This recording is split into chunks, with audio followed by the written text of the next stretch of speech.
All right, guys, before I wrap this up now, if you've been watching all the videos, you know that I have done a complete suspension rebuild on this '06 Chevrolet Silverado. So now I thought I'd give you a final sort of overview of everything so you can see exactly what all has been done. If you watched each of the individual videos, you followed along with me, but let's just take a big broad view. You can see everything now is replaced.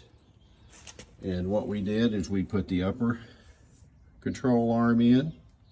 We torqued this at 140 foot-pounds. I had my markings, my red markings there that marked my camber kit, which was also installed new.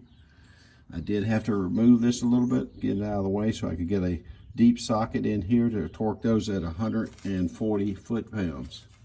Did put a new spring in, compressed that with a jack.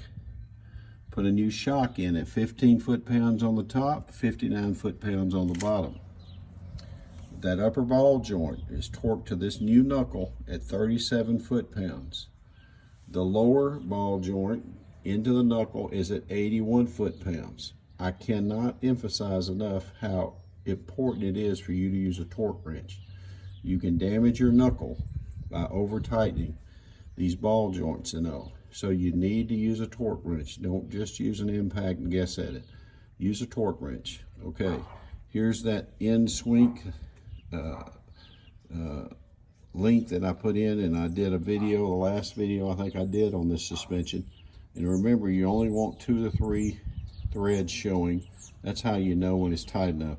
Technically on torque specs it's somewhere between 14 to 17, but the easiest way is just to only show 2 or 3 threads. You know you're good to go. And I showed you in a separate video how that was installed and all. All right, now I did the outer tie rod, 48 foot-pounds here with a cotter pin, jam nuts at 50. All right, I installed the new knuckle, and behind the knuckle I installed a new hub assembly, the new brake shield, the new rotor. Those 3 bolts that hold that hub in place are 133 foot-pounds. We installed the new brake pads on the caliper, and the slide bolts were at 80 foot-pounds. And we did the inner bolts that hold the bracket for the caliper at 139 foot-pounds. So there you go. Now I rerouted and reran the new ABS cable, plugged it in, same pattern. The brake has been reinstalled, the brake cable coming around at 10 millimeter. The bracket's back in place. This side is completely done.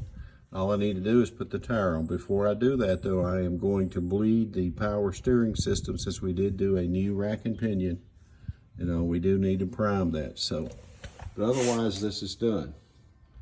And that's an overview. And the same thing repeated over on the passenger side, identical. Same torque settings and all, same procedures. And so there you go. That's a complete walkthrough of the upgrade of the suspension on an '06 Chevrolet. This is, I believe, the last year of that first generation Vortec, a 5.3 liter V8 engine. My VIN is a T, and there is a difference.